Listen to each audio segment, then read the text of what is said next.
Hola, mi gente. Joe Barreto back with you at the Credit Card Connection. I'm so glad you can join me. Well, mi gente, with all of the recent credit card news surrounding Chase and its Sapphire cards, a lot of people have been asking, is it difficult to get that card? Is it worth to get that card? And if I want to apply, what do I need to do to get either one of those cards? So, mi gente, because those cards have been in the news a lot lately, and right now they have a sign up bonus for one of them in particular that is at a pretty high bonus for the Chase Sapphire Reserve. Today, I'm going to tell you the three things you need to be sure of to make sure that you have in place before you apply and get approved for either of the Chase Sapphire cards. That's the preferred and the reserve. So, mi gente, if that sounds good to you, hit that like and subscribe. Check out the referral links below. Let's jump into it. So, mi gente, yes, there's been a lot of talk about the Chase Sapphire cards in the last couple of weeks, especially.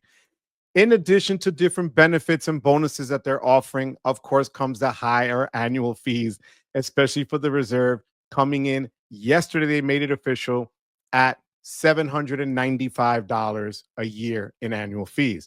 If you're a current card holder, they're keeping it to $550 until your renewal term comes up. And if you're a current card holder, you can't access any of the benefits except for their points boost offer until October. Okay. So now that we got that all squared out of the way, what do you need to do to make sure that you get approved when you apply for Chase? Because Chase isn't the most difficult bank to get approved for a card, but it's not the easiest either. Okay. If I was going to pick easiest, other than obviously like secured cards or maybe a Discover card, Amex in general is a lot easier to get approved for a card, especially if it's your first or second card, than Chase. Okay. So, first and foremost, what you need to do is the following: you need to make sure you know what your credit score is before you apply to the Sapphire Preferred or Reserve. Here's the thing: if you're applying for the Preferred, which is their first level card, which right now still stands at $95 a year, you need at least a score of 700. Can you apply if you have a 690? Yes. And there have been a lot of data points that people get it even at 680, 685, especially if you've had a relationship with Chase. If you have a banking relationship with them, a checking, a savings, a loan, other history, other cards with them, Freedom Flexes, and so on. Those are the things that will help you apply for this card and get this card. Okay. So now, how do you find out your credit score? An easy general way of getting it is downloading an app like Credit Karma. You put in your information, and on Credit Karma, you're going to find out more or less an average because they do use an average of scores. Okay, it's not the exact FICO score that you're going to get a FICO score 8. It's not a true only Vantage score all the time. It's a mix, and depending on what you pull up on the app, you're going to see it's going to say usually Equifax and TransUnion. Okay, so you want to make sure when you go into that app or any other app, or even pulling a free credit report, which you're allowed to do at least once a year, you're going to be able to check out your credit score and see where it's at. Okay. So you want at least a 700 to play it safe. Again, 680 can get it done, but 700. If you want to go for the reserve, because that is technically their most premium card, okay, other than the JP Morgan Reserve card, you need at least a 760, 770 and above. Okay. Now, there are ways to get that card later, and I will explain that later without having that high of a score. But for now, that's if you're applying straight out the box today. And as I go to record this, it is Tuesday, June 24th. Okay. So, credit score, first thing out of the way, you want to make sure that you're at that level so that you can apply. Second thing, and this second thing is one of the most important things, especially when it comes to Chase.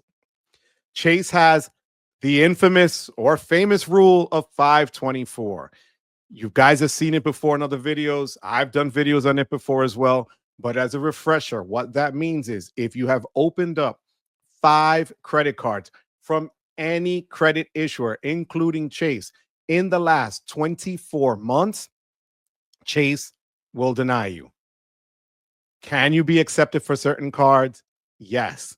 Has that been the case right now as I go to record this again on the 24th of June, with data points being shown to me, with actual screenshots being shown to me of people that were 6 and 7 over 24 getting approved for the cards?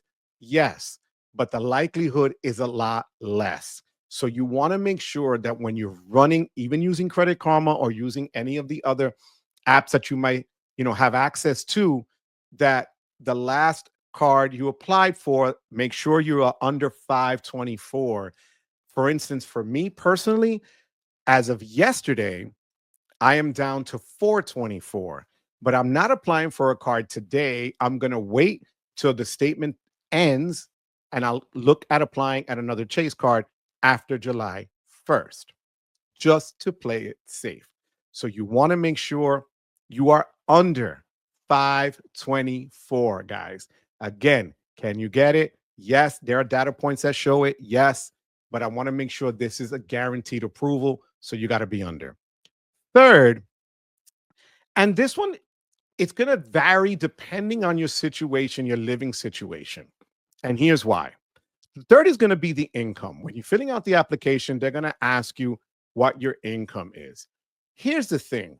If you live at home, let's say you're single, you live with your family, you're in the same address, you can use, if let's say you're 25 years old making $40,000 a year, but you live with your parents and their income combined is 100,000, technically you can put on that application 140,000 because it's household income, because everybody's putting in money into the household bills to pay the rent, to pay the light, to pay the gas, all the other stuff. So that's where it's going to differ a little bit. Okay. So if you're at home, if you're married and your spouse earns an income, you can use your combined income when applying for a card. Now, why is that important? Because if you married and you only put your own income, and let's say you're the one making 50,000, but your spouse is making 100,000, the credit card company is going to base your application on 50, and then the limit you're going to get is most likely to be less than what you were looking for.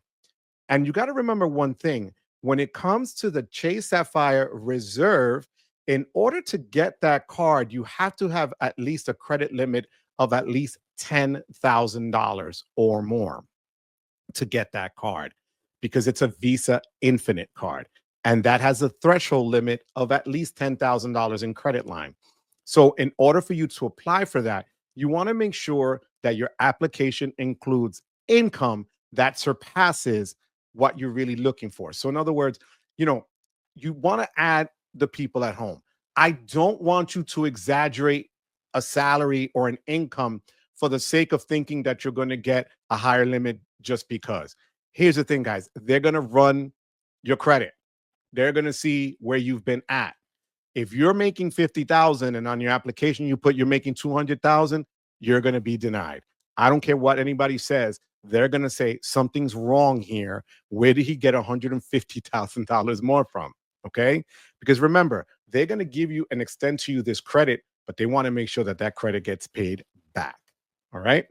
So make sure if you're applying and you live with someone else, if you're married, the combined income you're allowed to put, you're going to see it actually on the application as household income. So, mi gente, if you do those three things, if you make sure your credit score is at least a 700, if you make sure that you haven't applied for more than 5 cards in the last 24 months, and if you make sure that you fill out the appropriate information for income properly, that you put the real numbers in, especially if you live with other people in the same address as a combined household income, those three things should have no issue in you getting either the Chase Sapphire Preferred or the Chase Sapphire Reserve. Okay, mi gente, do me a favor. If you apply for any of these cards in the last couple of days, especially the Reserve, because now they had 2 different versions of the card, at least for the next couple of months until October hits, let me know what you applied for, what the sub was, because some people are applying for the Chase Sapphire Reserve card, getting the card with no sign-up bonus. And as I go to record this, The sign up bonus is 100,000 ultimate rewards points with a $500. It's sort of a statement credit, but here's the weird thing. If you use it and you only spend 150 on one purchase, you're going to lose the other 350. It has to be all of it or you're going to lose a portion of it. So, just wanted to throw that out there to you if you are applying for the Chase Sapphire Reserve. So, mi gente, I hope this was helpful to you. As always, I thank you for being here. But more than anything else, mi gente, I thank you for giving me the privilege of your time. Until next time, mi gente, take care.